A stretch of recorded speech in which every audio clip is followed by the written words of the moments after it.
Shalom saudara, saya bersyukur karena kita bisa bertemu kembali dalam program Biro Bimbingan Rohani. Saudara, saya merindukan dalam pertemuan yang ketujuh ini supaya lebih serius lagi, mana supaya kita lepas dari dosa. Dosa yang kita bicarakan adalah dosa yang ada di dalam hati. Bagaimana dengan dosa? Ada dosa di dalam hati. Saya ingin menunjukkan kepada saudara ada firman Tuhan dalam kitab Yeremia.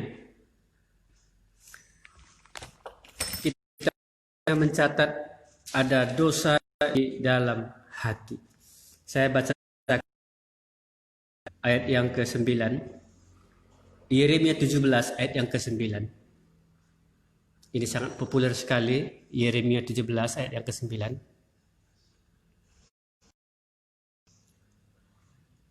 Dikatakan demikian, betapa liciknya hati. Ya. Langsung disinggung soal hati. Betapa liciknya hati. Jadi ada orang yang licik itu sebenarnya hatinya yang bukan pikirannya, bukan tindakannya, hatinya. Betapa liciknya hati, lebih licik daripada segala sesuatu. Ayat ini, firman Tuhan mengatakan, dan Tuhan tahu hati kita, isi hati saudara nih, isi hati saya. Hatinya sudah membatu, siapakah yang dapat mengetahuinya? Aku Tuhan, yang menyelidiki hati, yang menguji batin, untuk memberi balasan kepada setiap orang setimpal dengan tingkah langkahnya, setimpal dengan hasil perbuatannya. Ya, Tuhan mengetahui isi hati kita. Dan ternyata ada hati yang sudah membatu. Orang Karo bilang sudah batu-batun. Nggak mempan lagi nasihat, lagi cakap, saran apapun, firman Tuhan pun kadang nggak masuk lagi. Itu kalau sudah hatinya membatu. Inilah orang licik itu. Jadi kalau orang licik nggak perlu nasihat, nggak masuk itu. Tapi mau nggak mau kita harus menghadapi ini, karena manusia semua sudah berdosa. Dan dosa itu akan menjadikan manusia licik. Licik itu seperti ular ya. Lidahnya cabang dua. Beda yang di mulut, beda yang di hati. Beda yang dilakukan, beda yang direncanakan. Nah itu licik. Dosa inilah yang hari ini kita mau lepaskan. Siapakah yang mengetahuinya? Siapakah yang bisa melepaskannya? Hanya orang yang tahu isi hati kita yang bisa melepaskannya. Makanya kenapa orang jatuh cinta itu waktu dia putus nggak ada obatnya selain yang dia cintai. Karena yang dia cintai itu mengerti isi hatinya. Demikian juga Tuhan. Tuhan yang mengetahui isi hati manusia. Maka itu dialah satunya yang bisa melepaskan dari dosa di hati ini.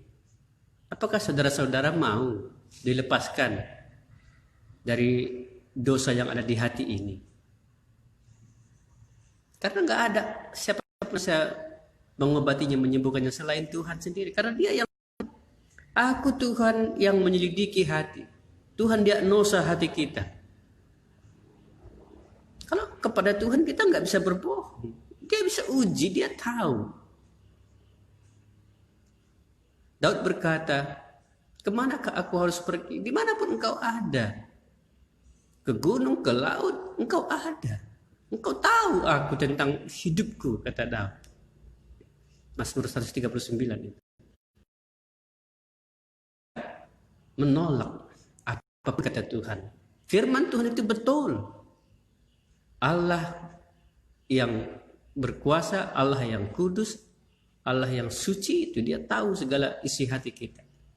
Begitu gampangnya Tanpa kaca pembesar pun Allah sudah tahu isi hati kita. Kita saja perlu kaca pembesar untuk melihat isi hati kita. Kita selidiki hati kita hari ini. Bersama Tuhan supaya nampak. Kalau nggak bersama Tuhan ya nggak nampak. Sebab itu kalau kita mau lepas dari dosa dalam hati ini, kita harus bersama dengan Tuhan. Yang kita miliki itu nggak cukup. Hanya Tuhan yang bisa. Kaca pembesar itu adalah firman Tuhan yang kita miliki hari ini. Mungkin menolong. Tapi bersama dengan Tuhan sangat menolong. Saudara mau untuk lepas dari dosa dalam hati ini? Saudara membutuhkan Tuhan. Tuhan Yesus Kristus. Dia Allah yang menjadi manusia. Supaya dia berada dalam dua sisi. Sebagai Allah ia maha tahu. Sebagai manusia ia mengerti kita. Ia mudah untuk dikenali dan kita bisa. Maka bersyukurlah jika kita mengenal Yesus dan percaya Yesus, menjadi pengikut Yesus, menjadi murid Yesus. Berbahagialah. Tapi semuanya itu intinya adalah supaya Tuhan yang datang ke dunia ini. Dia datang ke dunia untuk menyelamatkan kita dari dosa itu, melepaskan kita dari belenggu dosa itu. Ya, mati di kayu menebus kita dari dosa itu. Karena itu kita hari ini harus bersedia untuk dosa di hati.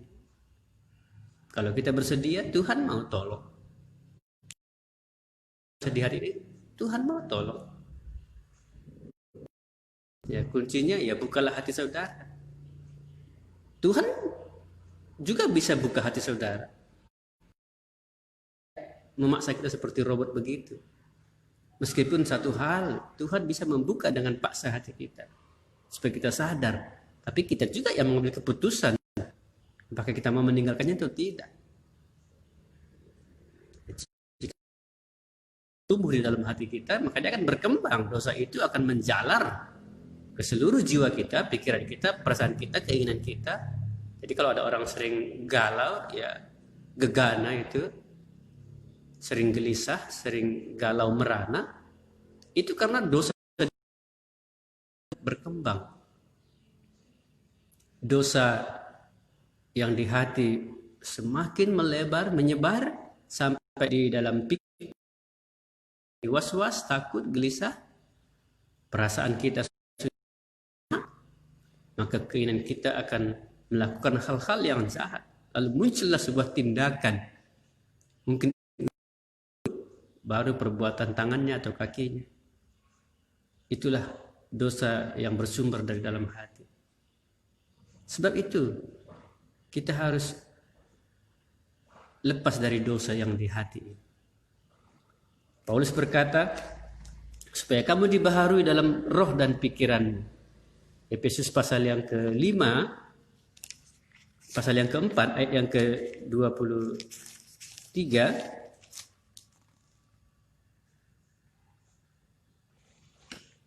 Itu dikatakan Efesus ya, pasal yang keempat ayat 23, supaya kamu dibaharui di dalam roh dan pikiranmu. Jadi Tuhan memang mau hati kita ini dan pikiran dan jiwa kita ini.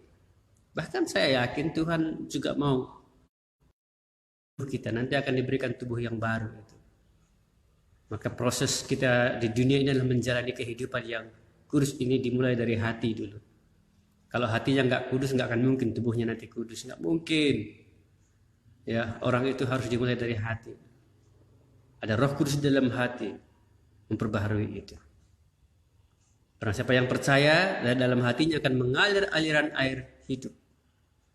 Itu adalah Roh Kudus yang mengalir, bekerja di dalam hati, terus menyebar ke seluruh jiwanya, pikirannya, perasaannya, kayaknya terus menyebar ke tubuhnya hingga pada kesempurnaan. Begini cara Tuhan untuk menguduskan. Karena itu satu-satunya cara adalah kita harus datang kepada Tuhan.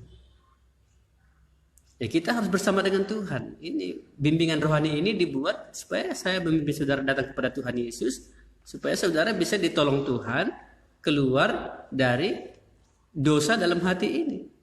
Gitu. Jadi jangan biarkan lama-lama dosa di dalam hati ini nanti dia menyebar meluas, semakin sulit, semakin rumit, semakin pahit. Ya, karena itu kalau saudara-saudara membuka hati dan saudara mau dibersihkan, dibaharui dari dosa. Karena kita memang nggak mampu secara tidak berdaya untuk lepas dari dosa ini. Itulah kekuatan dosa yang sangat hebat sekali. Sebab itu kita manusia mau nggak mau pasti berbuat dosa. Tetapi bersyukurlah kita punya Tuhan Yesus yang bisa melepaskan kita dari dosa itu. Bahkan dia telah rela mati. Yang lalu, pada masa yang kini, bahkan pada masa yang akan datang pun bisa dilepaskan. Jadi kita nggak takut hidup di dunia. Karena dosa yang akan terjadi kelak pun itu bisa diselesaikan. Tuhan Yesus pernah berkata dalam Markus pasal 7 ayat yang ke-21. Sebab dari hati orang timbul segala pikiran jahat, percabulan, pencurian, pembunuhan, perzinahan, keserakahan, kejahatan, kelicikan, hawa nafsu, iri hati, hujat, kesombongan, kebebalan. Semua hal-hal jahat ini timbul dari dalam dan menajiskan orang. Ini dari dalam. Ya kita jangan bermain-main dengan dosa itu. Saudara sadarilah, jika hari ini belum sadar, sadarilah. Minta Tuhan, Roh Kudus, firman Tuhan menyadarkan kita. Karena Roh Kudus itu berguna untuk menyadarkan kita, menginsafkan kita. Karena masih banyak orang hari ini belum sadar ada dosa di dalam hati ini. Orang hanya mencoba untuk membersihkan, memperbaharui tubuhnya, mencuci tangannya, mencuci mukanya, mencuci rambutnya, mencuci bajunya dengan pakaian yang cantik. Itu tidak menyelesaikan dosa.